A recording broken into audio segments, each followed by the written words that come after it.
el privilegio de poder tener este tiempo en el cual adoramos al Padre, al Hijo y al Espíritu Santo, ¿verdad?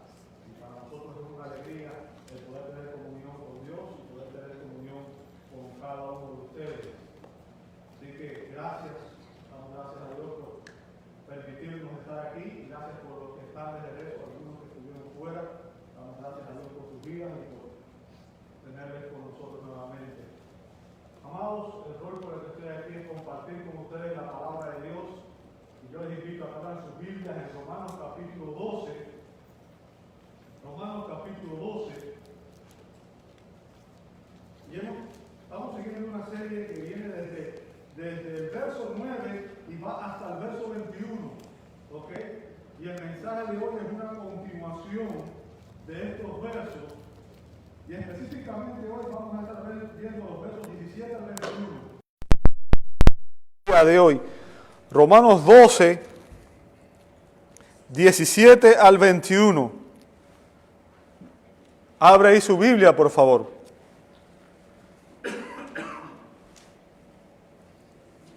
Romanos capítulo 12, versos 17 al 21.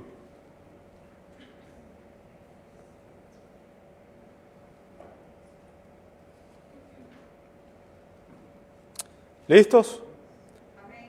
Ok, si están listos, les voy a pedir una vez más que nos pongamos en pie todo y vamos a reverenciar al Dios de la palabra. Vamos a leer este texto de la Escritura antes de empezar la exposición. Dice así la palabra de Dios: no paguéis a nadie mal por mal. Procurad lo bueno delante de todos los hombres. Si es posible, en cuanto dependa de vosotros, estad en paz con todos los hombres.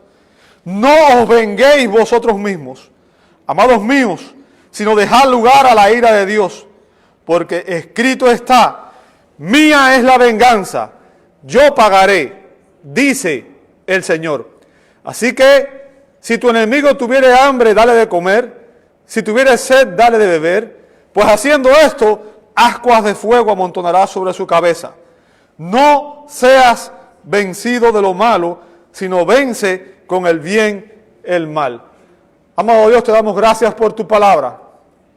Gracias, Señor, porque en ella tú te has revelado y en ella tú nos revelas tu voluntad. Señor, ayúdanos al examinar esta palabra, abre nuestras mentes, nuestros corazones, y permite, Señor, no solo que podamos entenderla, sino sobre todas las cosas, Señor, que anhelemos ponerla en práctica, que ese sea, Señor, el deseo de nuestros corazones. Pon en nosotros el querer como el hacer por tu buena voluntad, y permite, Señor, que esta palabra sea clara y que nos transforme un poco más a la imagen de tu amado Hijo, nuestro Señor y Salvador, a través del quien nos acercamos a ti, Señor, por sus méritos, porque Él es nuestro Redentor, Él es nuestro Salvador, en Él está nuestra esperanza. Y, Señor, reconocemos que no tenemos méritos para llegar a ti, pero en Cristo, Señor, tú te place darnos salvación y vida eterna. Y en esta hora oramos en su nombre. Amén, amén y amén. Pueden tomar sus asientos, amados.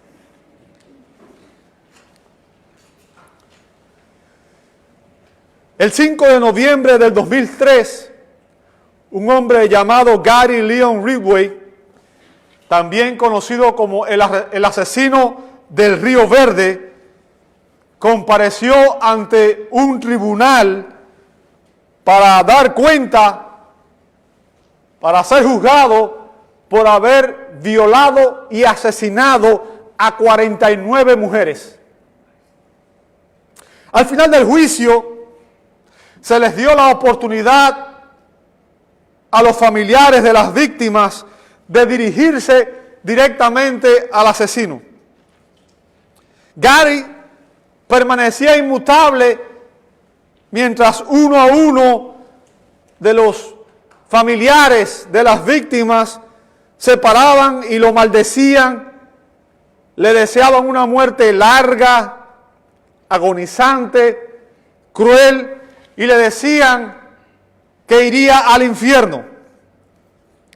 Este hombre los miraba impasible, los miraba inmutable y escuchaba todas aquellas palabras sin que siquiera hubiera la más mínima expresión de dolor, arrepentimiento en su rostro.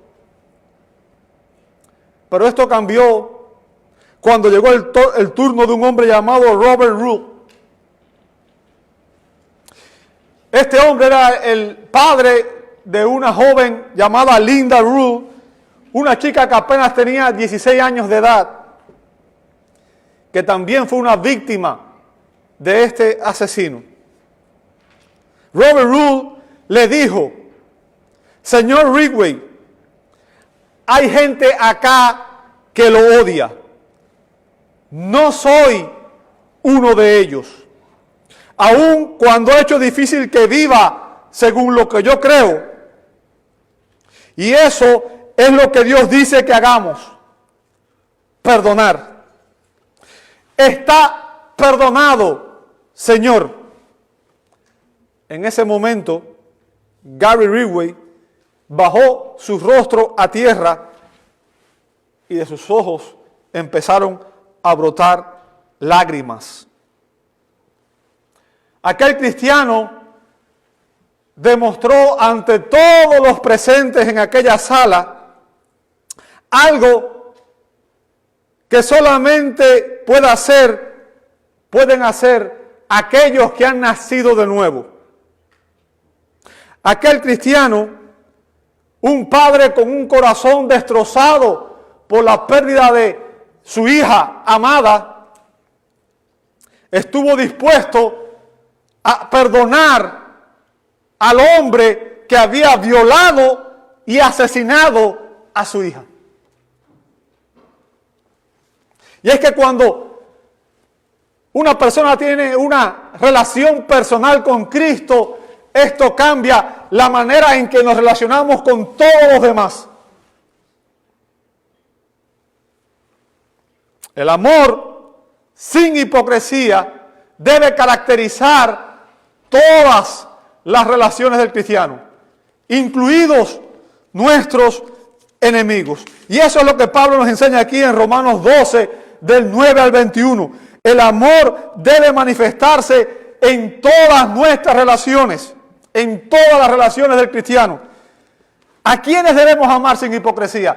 Pablo nos enseña que debemos amar a nuestros hermanos en los versos 9 al 13, que debemos amar a nuestro prójimo en los versos 14 al 16. Y hoy vamos a aprender el que yo creo que sin duda es para la mayoría de nosotros el más difícil, ¿verdad? Debemos amar a nuestros enemigos. Versos 17 al 21. Versos 17 al 21. La semana pasada estuvimos viendo que tanto Jesús como los apóstoles nos enseñaron que el resultado de vivir vidas piadosas sería que el mundo nos vería como sus enemigos. ¿Recuerdan eso, verdad? Jesús lo advirtió: así como me persiguieron a mí, también los van a perseguir a ustedes. ¿Ok? Pero aquí Pablo, que también nos dijo que todos los que quieren vivir piadosamente en Cristo Jesús padecerán persecución en 2 Timoteo 3:12, Pablo nos enseña aquí que los cristianos debemos amar sin hipocresía a nuestros enemigos y que no debemos en primer lugar pagarles mal por mal en el verso 17. No debemos estar a mal con nadie, verso 18, y no debemos vengarnos por el mal recibido, versos 19 al 21. Vamos a empezar por el primer punto: no pagar mal por mal. Verso 17, dice el apóstol Pablo: no paguéis a nadie mal por mal. ¿Sabe? Desde que Adán cayó en pecado, desde el mismo momento en que Adán cayó en pecado, la respuesta instintiva de la naturaleza humana caída es devolver el mal, devolver el daño, devolver todo lo que se nos haga que consideremos que es injusto. ¿Sí o no? ¿No es esa la primera reacción que tenemos todos nosotros? Es instintivo, ¿cierto? Defendernos y devolver cualquier cosa que se nos haga que pensemos que es injusta. Bien. ¿Sabe? Frecuentemente he escuchado a muchos incrédulos e incluso a muchos cristianos diciendo, usando la ley del talión: ojo por ojo, diente por diente. Si me ofendió, lo ofendo. Si me pegó, le devuelvo el golpe. ¿verdad? Usan esta ley que fue dada por Dios en Éxodo 21-24, en Levítico 24 y en Deuteronomio, para justificar la venganza personal, para justificar el devolver el mal. Pero yo quiero que tú entiendas algo que lamentablemente, como dije, hasta muchos cristianos no han entendido. La ley del talión era un principio de la justicia establecido en la ley de Dios y se refiere a la administración de la justicia pública. Era la manera en que los jueces, los que estaban ejerciendo, en este caso, la función de juzgar, tenían que tratar a todo el mundo. Era un principio del derecho penal. Y la razón por la que esta ley fue establecida fue precisamente para desalentar la práctica de la venganza personal. O sea, la razón por la que Dios puso esta ley era precisamente para que las personas no se vengaran de manera personal. El principio, como dije, era del derecho, y lo que establecía era que el castigo debía ser equivalente a la falta cometida. No sé cuántos de ustedes han visto el símbolo o la estatua que ponen para frente a los juzgados, el Palacio de Justicia, ¿verdad? Ponen a una mujer con los ojos vendados, ¿sí o no? ¿Saben por qué? Porque eso significa que la justicia debe ser ¿cómo? Ciega. No debe hacer preferencias entre uno y otro. Y en sus manos tiene ¿qué cosa? Una balanza. ¿Qué significa eso? Que el juicio debe ser equilibrado. ¿Ok? La falta cometida, el castigo debe ser equivalente a la falta cometida. Entonces, la ley del talión, el principio era ese. Si una persona hacía algo, el castigo que se le iba a aplicar debía ser en consecuencia. Pero de ninguna manera esa ley justifica que usted, yo o ninguna persona deba vengarse de otra persona por un mal cometido. ¿Me escuchó eso? Es importante que entendamos eso. De hecho, la Escritura en varios pasajes del Antiguo Testamento se prohíbe la venganza personal. ¿No me cree? Qué bueno que no me cree. Qué bueno. Vamos a ver en la Biblia. Dice Levítico 19:18. Levítico 19:18. No te vengarás, ni guardarás rencor a los hijos de tu pueblo, sino, ¿qué cosa? Amarás a tu prójimo como a ti mismo. ¿Ves que eso no es el Nuevo Testamento? ¿Ves que eso está en la ley de Dios desde el principio? Hello. ¿Se da cuenta de eso? No te vengarás, ni guardarás rencor a los hijos de tu pueblo, sino que amarás a tu prójimo como a ti mismo. ¿Quién lo dice después? Fíjense lo que dice después, porque eso es lo que califica esto. Yo, Jehová. Así dice el Señor. Bien. O sea, es un mandato de parte de Dios para nosotros, para todos los creyentes. Bien. Proverbios 20:22 dice así: no digas yo me vengaré, espera a Jehová y Él te salvará. ¿Se da cuenta?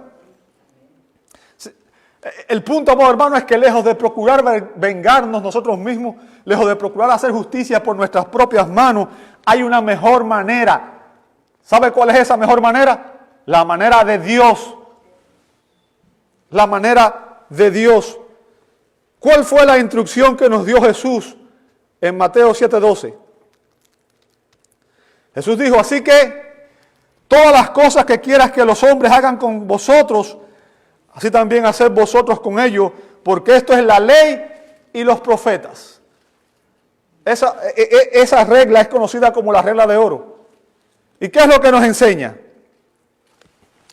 ¿Sabe? La regla de oro resume la esencia de los principios éticos contenidos en la ley de Moisés y los profetas. ¿Me escuchó? La esencia de los principios éticos contenidos en la ley de Moisés y los profetas. ¿Qué es lo que Jesús quiso decir? ¿Quieres que te amen? ¿Qué tienes que hacer? Ama. ¿Quieres que te perdonen? ¿Qué tienes que hacer? Perdona. ¿Quieres que te respeten? ¿Qué tienes que hacer? Respeta. ¿Sabes? Hay personas que exigen, no me aman, pero en su reacción actúan igual o peor que la persona que están condenando. He visto personas protestando a favor de la paz y después con los mismos carteles que llevan cayéndole a golpe a las personas que están en contra de ellos.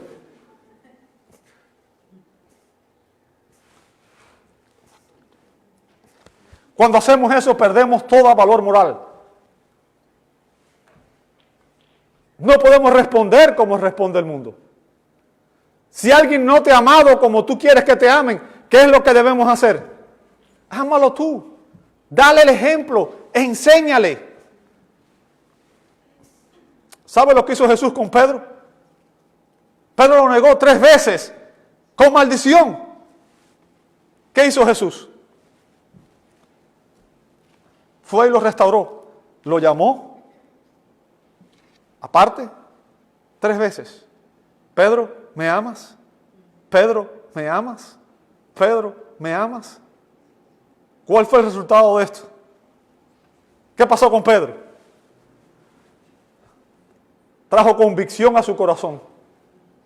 Llorando, Señor, tú lo sabes todo. Tú sabes que te amo, pero tú sabes que soy un pecador y que no tengo en mí el poder de amarte como quisiera. Y la relación fue restaurada. Y después Pedro testificó del Señor y estuvo dispuesto a ser crucificado cabeza abajo por amor al Señor. Pero ¿qué había pasado si Cristo hubiera dicho, ¿sabes qué? Este me negó 3 veces, hasta aquí llegó, lo voy a crucificar yo mismo? ¿Entienden eso, hermanos?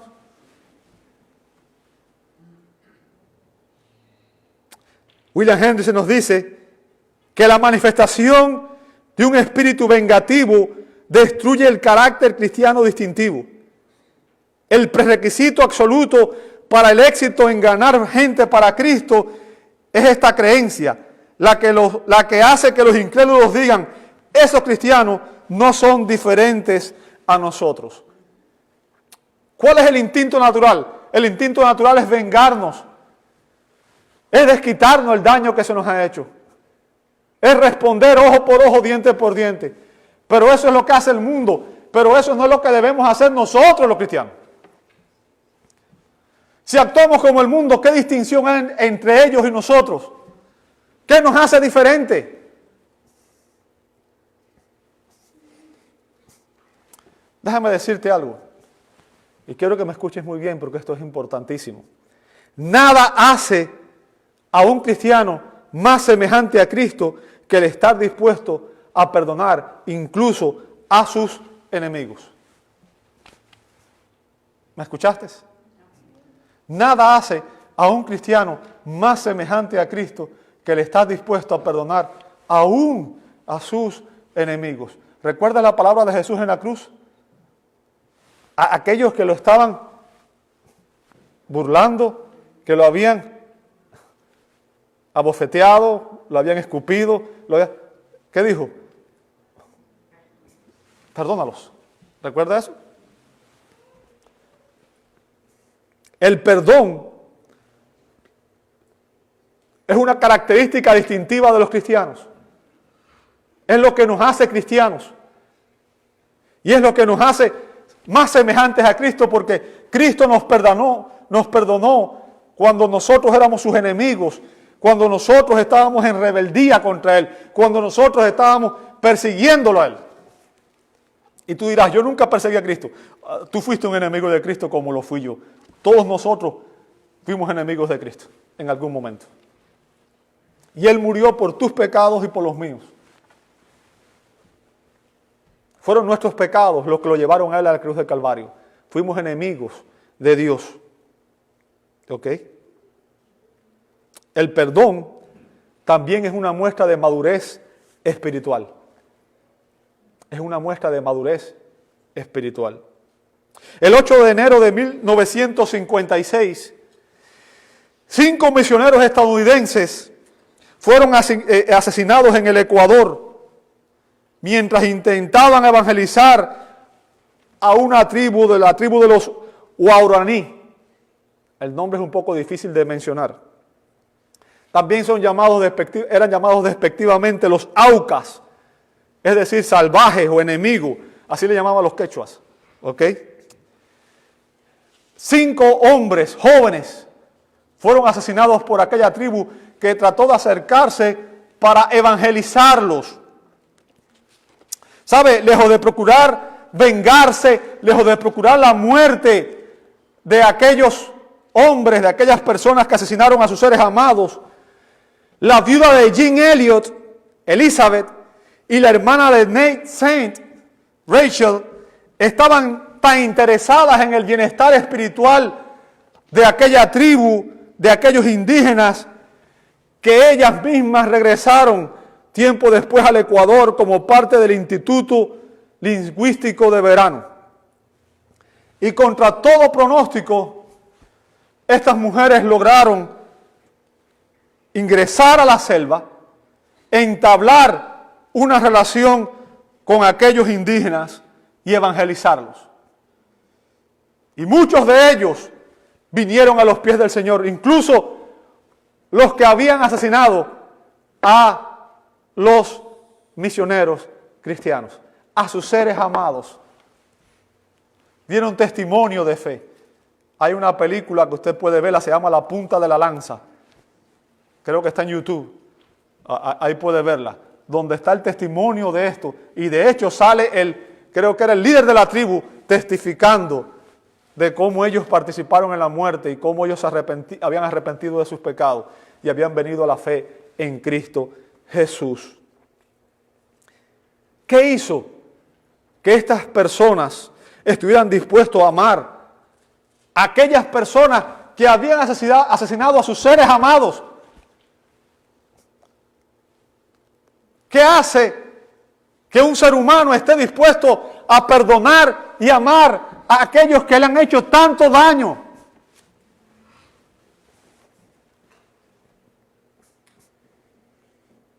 Les voy a compartir lo dicho por Thomas Snyder. Dice esto, y me encantó cuando lo leí, dice: aunque los creyentes son severamente maltratados por otros, nunca deben olvidar que Dios los ama profundamente y los ha elegido para ser suyos. El rechazo de los demás es una herida profunda, pero el ungüento del amor de Dios por nosotros es la mejor cura. Aunque el mundo te odie, recuerda que Dios te ama. Pablo continúa diciendo: procurar lo bueno delante de todos los hombres. ¿Cuál es el punto aquí de Pablo? ¿Cuál es el punto que Pablo quiere dejar claro en este pasaje? El punto del apóstol es que todas las personas, fíjense, dice, delante de todos los hombres. ¿Bien? El punto del apóstol es que todas las personas, incluso los incrédulos que no conocen la palabra de Dios, reconocen que el abstenerse de vengarse es algo bueno. ¿Entendió eso? Fíjense, el término bueno que usa ahí el apóstol, kalos, denota aquello que es intrínsecamente bueno, aquello que es noble, aquello que es honroso. ¿Bien? Como creyentes debemos procurar hacer lo que es bueno delante de ¿quién? Delante de solamente. Fíjense lo que dice 2 Corintios 8:21. Procurando hacer las cosas honradamente, no solo delante del Señor, sino también ¿dónde? Delante de los hombres.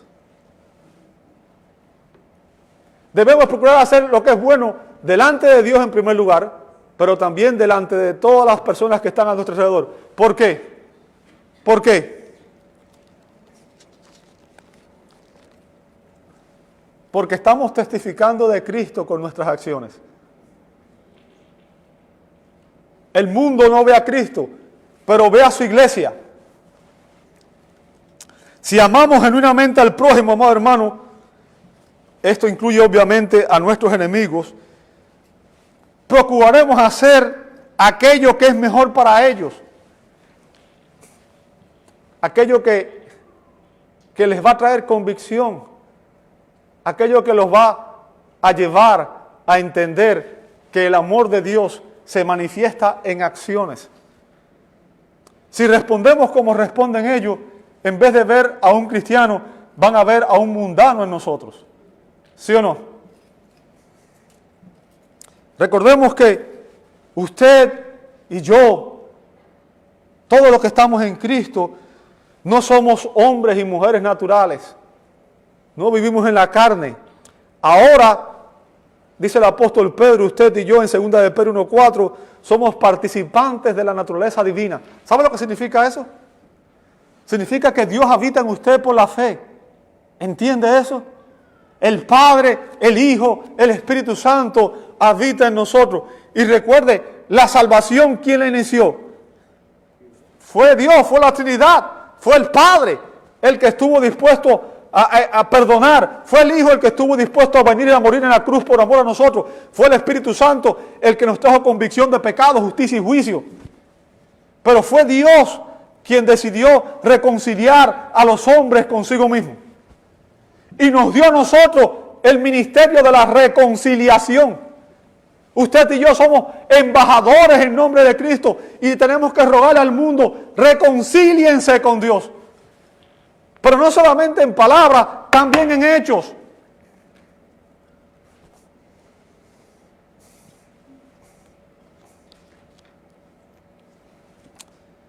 Somos ministros de reconciliación, según a los Corintios 5, 19 al 21. Así que no debemos pagar mal por mal a nadie, sino que debemos hacer el bien y no debemos estar a mal con nadie. Verso 18, no debemos estar a mal con nadie, no debemos tener problemas con nadie. Dice, verso 18 dice, si es posible, en cuanto dependa de vosotros, estad en paz con todos los hombres. ¿Sabe? Una actitud que distingue a los cristianos es un espíritu humilde y conciliador. Un espíritu humilde y conciliador.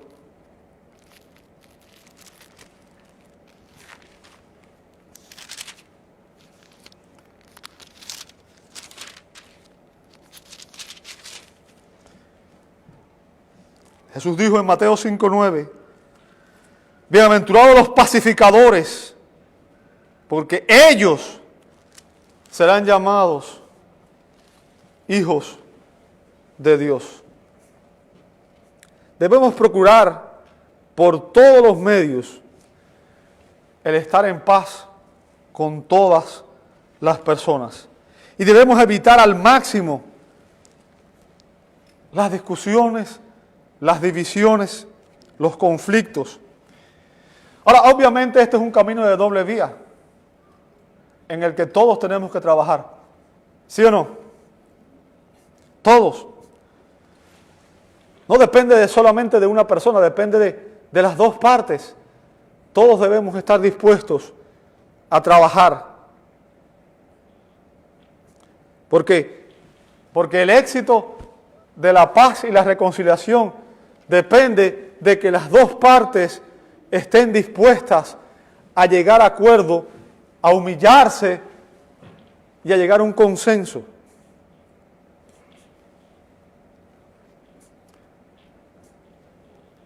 Recuerda algo que yo les he dicho muchas veces. Usted no es responsable de cómo las demás personas lo tratan, pero usted sí es responsable de cómo usted responde a lo que le hicieron las demás personas. En otras palabras, usted no es responsable si alguien viene y peca contra usted, pero usted sí es responsable si usted peca de vuelta contra esas personas. ¿Se entiende eso? Nosotros debemos hacer todo lo humanamente posible por procurar estar en paz con todos. Lamentablemente, si alguna persona no tiene la misma disposición, en ese caso, la paz puede resultar inalcanzable. No porque hayamos fallado, y esto es lo importante, ¿sabe? Debemos hacer todo lo humanamente posible, el máximo esfuerzo por procurar la paz. Pero si la otra persona se niega a reconciliarse, entonces usted no puede forzar a nadie a que se reconcilie. ¿Comprende eso? Es algo que está en las manos de la otra persona. Ahora, Pablo reconoce aquí que la meta de estar en paz con todas las personas no siempre se puede alcanzar. Fíjense que él califica esto cuando dice, si es posible, lo cual indica que hay ocasiones en las que quizás no sea posible, ¿verdad? Y también dice, en cuanto dependa de vosotros. ¿Qué significa eso? Como cristianos, tú y yo tenemos la obligación, el deber de hacer todo lo posible, de poner todo de nuestra parte, de hacer el máximo esfuerzo, ¿verdad? Ahora, ¿cuáles serían las razones que nos pueden dividir? ¿Cuáles serían las razones que realmente nos imposibilitan llegar a una reconciliación?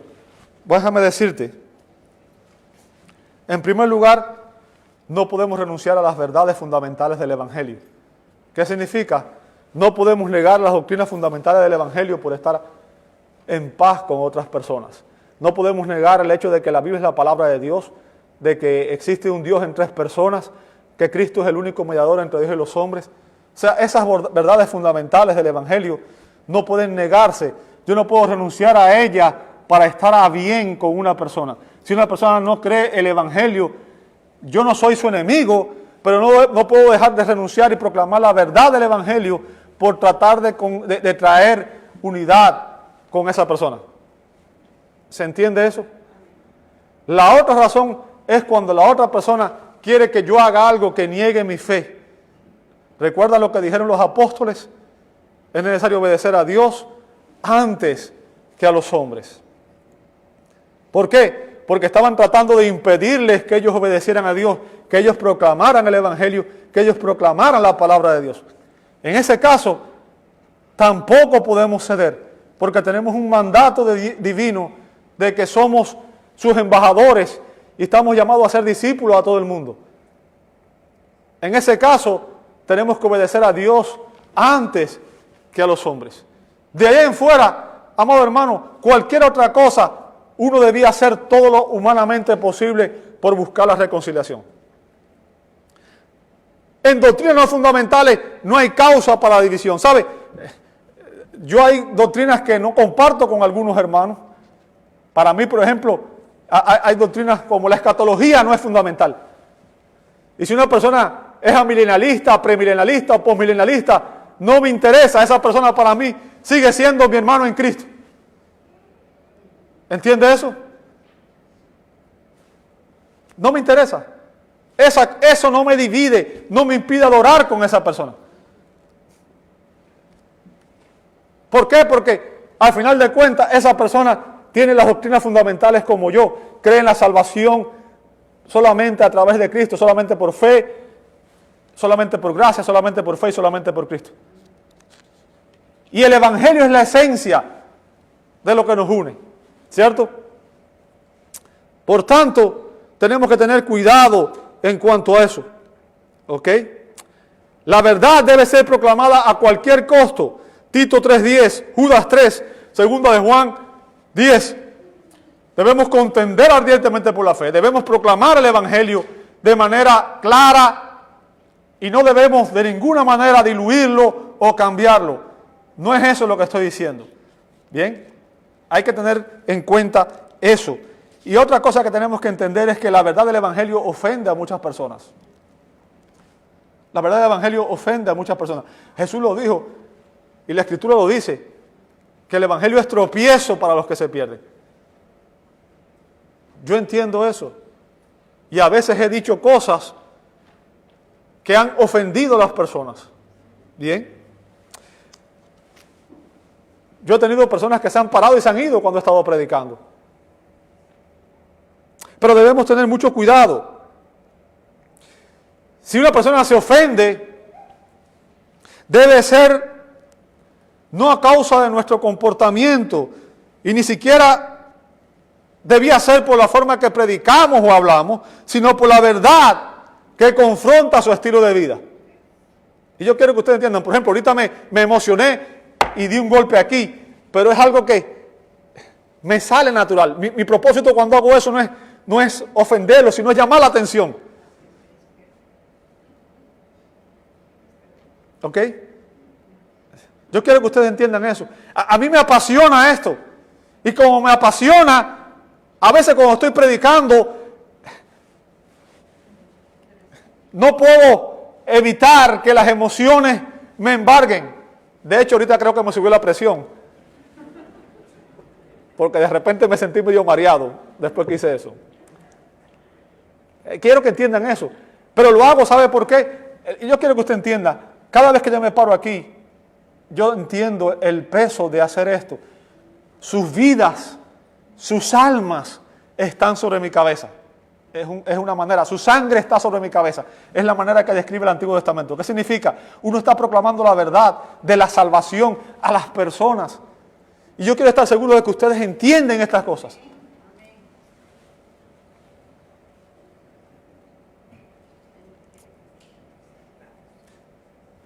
Mi propósito no es ofenderlo. Yo no quiero estar en mal con nadie. No me gusta buscarme problemas. ¿A quién le gusta? ¿Quién quiere estar en enemistad? ¿Quién quiere estar en conflicto? Yo no quiero, realmente. No me interesa. Al contrario, lo que me gusta es tener armonía, comunión. Me gustaría que todo el mundo me amara y me aceptara. ¿A quién no le gusta eso? Pero cuando proclamo el Evangelio, tengo que decir cosas que hay personas que a veces no les gusta, les chocan.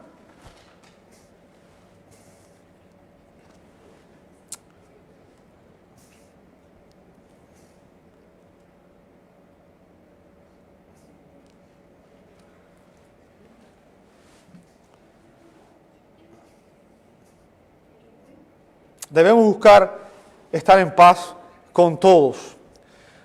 Amados, el Espíritu Santo debería traernos convicción y llevarnos a movernos, a buscar esa paz y esa conciliación y a poner en práctica esta exhortación. ¿Sabe? Esto es algo que solamente vamos a buscar hacer por la convicción de Dios. ¿Ok? Ahora, no solamente no debemos estar a mal con nadie, en conflicto con nadie, sino que no debemos vengarnos por el mal recibido. Verso 19 dice, no os venguéis vosotros mismos, amados míos, sino dejad lugar ¿a quién? A la ira de Dios. Debo aclarar algo, las palabras de Dios ahí, en ese contexto, no están en el original. Pero el contexto evidencia que es obviamente una referencia a la ira divina, a la ira de Dios contra el pecado. ¿Ok? Entonces, yo estoy de acuerdo en que la hayan puesto ahí, a pesar de que no están, porque obviamente es una referencia a la ira divina. Dice a continuación, porque escrito está. ¿Qué significa escrito está? Significa que es algo que ya viene en las Escrituras, es algo que ya había sido revelado incluso en el Antiguo Testamento. Dice, mía es la venganza. Yo pagaré. ¿Dice quién? Yo quiero que usted note aquí, la Biblia habla sobre la ira de Dios. La Biblia habla sobre la venganza. La Biblia habla sobre la justicia. No podemos sacar esas palabras de nuestro vocabulario. No podemos, porque no sería correcto. Bien.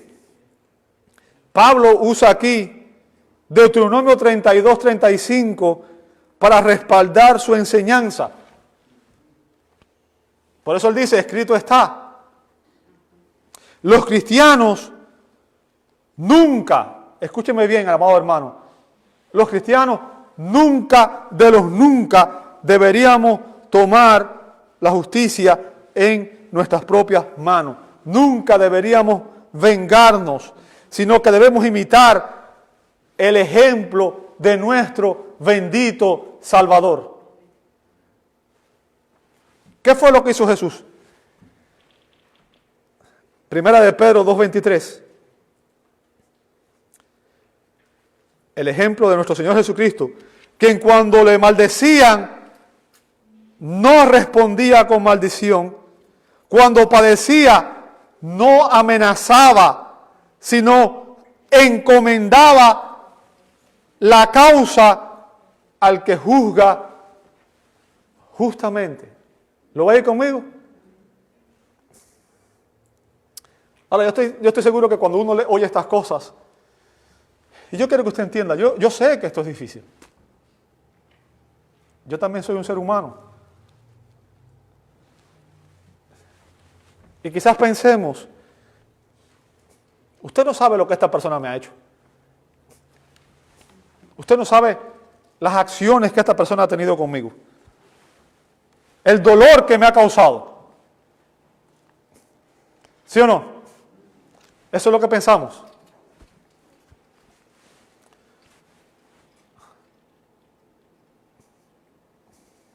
Déjame hacerte una pregunta. Permíteme hacerte una pregunta. ¿Crees tú que has sufrido más injusticias que Cristo? ¿Crees tú que tu dolor, que cualquier cosa que te haya hecho una persona puede ser peor que lo que le hicieron a Cristo Jesús? ¿Crees tú? ¿Realmente crees eso? ¿Crees tú que tu causa es más justa que la causa de Cristo? ¿Sabes que Cristo era santo y sin pecado? ¿Sabes que Él nunca pecó? ¿Sabes que Él no merecía estar en esa cruz? ¿Sabes eso? ¿Sabes que cada una de las acusaciones que levantaron contra Él eran falsas? ¿Sabes que Él era el santo, el Hijo de Dios, el Dios eterno, que no conocía pecado?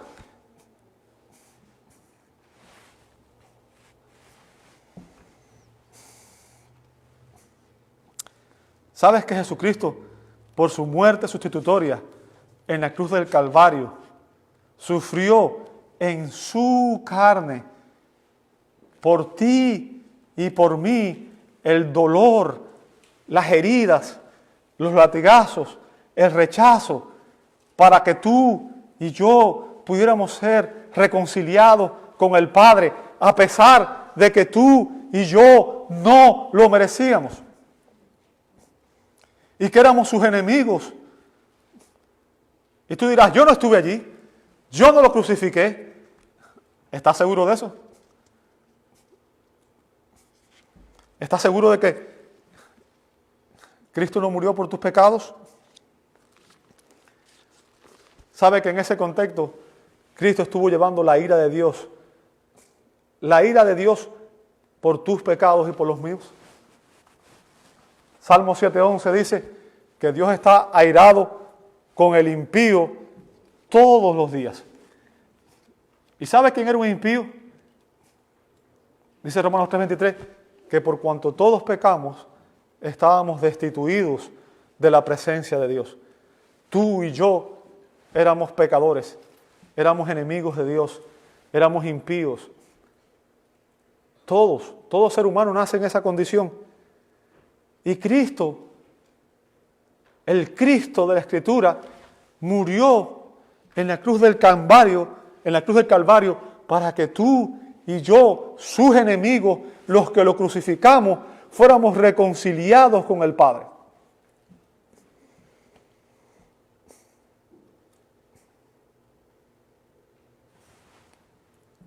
Para que tú y yo fuéramos aceptados en la familia de Dios.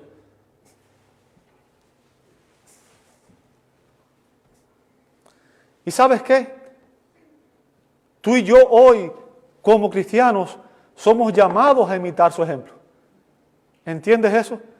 Si tú llevas el nombre de cristiano, tú y yo somos llamados a imitar el ejemplo de Cristo.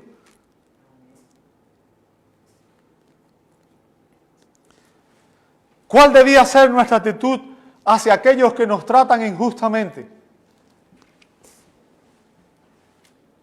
Pablo dice, no te vengues, deja lugar a la ira de Dios. ¿Por qué razón? El punto del apóstol es que usted y yo deberíamos dejar la justicia retributiva, la venganza en las manos de Dios, porque tanto la venganza como la recompensa por cada una de nuestras acciones le corresponden a Él y no a nosotros. ¿Entiende eso? ¿Sabe que Dios es juez justo? Vivimos en un mundo caído, en un mundo que hay mucha injusticia. ¿Y cuántas veces usted y yo no quisiéramos, no hemos pensado, si yo pudiera gobernar el mundo, cuántas cosas cambiaría? ¿Sabe? Si usted y yo gobernáramos el mundo sería un caos igual. El que está gobernando el mundo es mucho más sabio que usted y que yo, mucho más santo que usted y que yo, mucho más justo que usted y que yo, y sabe cosas que usted nunca podrá saber. El juez justo conoce nuestros pensamientos y las intenciones de nuestro corazón. Es por eso que, como dice el doctor David Martin Lloyd Jones, la ira de Dios siempre es judicial, nunca es vengativa, ¿ok? Nunca es una pasión que lo arrastra, por así decirlo. Su ira y sus juicios son siempre justos y siempre rectos y siempre santos. Es por eso que usted y yo debemos dejar a Dios que Él sea el que juzgue nuestros casos. Ahora, note lo que dice Pablo a continuación. Dice, así que si tu enemigo tuviere hambre, ¿qué debemos hacer? Darle de comer. Y si tuviere sed, ¿qué cosa? Él está citando aquí a Proverbios 25, 21 y 22. Y está dejando claro que no debemos procurar vengarnos por el mal recibido, sino que debemos devolverle el bien. Deberíamos pedir a Dios que Él le conceda a nuestros enemigos la gracia del verdadero arrepentimiento y la fe. Verso 20 dice, porque haciendo esto, ascuas de fuego amontonarás sobre su cabeza. ¿Sabe?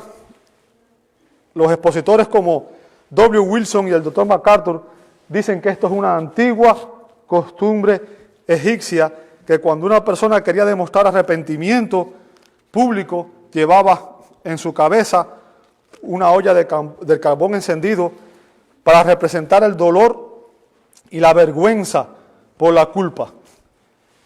Y el punto del apóstol, amado hermano, es que cuando usted y yo amamos a nuestros enemigos y buscamos genuinamente satisfacer sus necesidades, estamos exponiéndolos públicamente y los estamos avergonzando por su odio. Finalmente Pablo dice, verso 21, no seas vencido de lo malo, sino vence con el bien el mal. ¿Cuál es el punto, amado hermano? El punto es que no debemos permitir que el mal nos controle. No debemos permitir que el rencor, el odio, la venganza ocupe un lugar en nuestros corazones como cristianos. Porque nada de eso agrada a Dios y todo eso contrista al Espíritu Santo que nos fue dado. Debemos desear lo mejor incluso para nuestros enemigos. Debemos orar incluso por su conversión, por su salvación, por su arrepentimiento. No podemos dejar que nuestra carne venza sobre nuestro espíritu. No podemos permitirnos actuar en la carne y responder de una manera que deshonre a nuestro Señor, porque entonces estamos de esa manera ofendiendo a Dios mismo y estamos negando el testimonio que Él quiere que usted y yo tengamos. El mal gana cuando imitamos el patrón del mundo. Es por ese motivo que nuestra lucha tiene que conformarse a las normas que Dios ha establecido. Ahora, permítanme hacerle unas preguntas. ¿Cuáles creen ustedes que serían las aplicaciones prácticas de estos versos? Primera pregunta, ¿estamos amando a nuestros hermanos como Pablo nos enseñó en Romanos 12, 9 al 13? ¿Estamos amando a nuestros hermanos de esa manera? ¿Sabe lo que dijo el Señor Jesús? Juan 13, 34. ¿Qué cosa? Un mandamiento nuevo os doy, que os améis unos a otros como yo os he amado. ¿Qué significa eso? Tenemos un ¿qué? Un mandato de parte de Cristo, ¿a qué? Amar a nuestros hermanos. ¿Es opcional? No, es un mandato. Tenemos que amar a nuestros hermanos. Segunda pregunta, ¿estamos amando a nuestro prójimo como se nos mandó en los versos 14 al 16? ¿Estamos amando a nuestro prójimo como se nos instruye aquí? ¿Sabe lo que dice Mateo 22? Voy a leer el verso 39 nada más. Habla sobre el segundo mandamiento. Dice, el segundo es semejante. ¿Qué cosa? Amarás ¿a quién? A tu prójimo como a ti mismo. Tercera pregunta, ¿estamos amando a nuestros enemigos como se nos instruye en los versos 17 al 21? ¿Sabe lo que dijo Jesús en Lucas 6, 35? Amad pues a vuestros enemigos y hagan bien y presten, no esperando de ellos nada, y será vuestro galardón grande y seréis hijos del Altísimo, porque Él es benigno para con los ingratos y los malos. Amado hermano, creo que usted y yo no tenemos problemas en entender estas verdades, ¿cierto? Creo que el gran problema aquí no es entender lo que se nos está enseñando. ¿Sabe lo que dijo Martín Lutero? Dice, no me preocupa tanto lo que no puedo entender de la palabra de Dios. Lo que realmente me preocupa es lo que entiendo perfectamente y no hago. Si hemos entendido esta enseñanza, es tiempo de que hagamos algo al respecto. Es tiempo que no dejemos pasar un día más y busquemos estar reconciliados con nuestros hermanos, con nuestro prójimo, aún con nuestros enemigos. Es tiempo de buscar hacer y obedecer aquello que Cristo nos ha mandado. Ama a tu hermano, ama a tu prójimo, ama a tus enemigos. Amado Dios, te damos gracias por tu palabra, porque ella es clara, el mandato es claro. Señor, ayúdanos a ser hacedores de tu palabra y no tan solamente oidores. Perdónanos por las veces en que te hemos fallado y ayúdanos, Señor, para que esta sea, Señor, la pasión de nuestras almas, el servirte, el honrarte, el obedecerte y el vivir para tu gloria. Te pedimos perdón por las veces que hemos sido negligentes y no hemos obedecido. Ayúdanos, Señor, para que estemos dispuestos a dar el paso extra, la milla extra, y busquemos la reconciliación con todos los hombres. Te lo pedimos en el nombre santo de Jesús. Amén, amén y amén.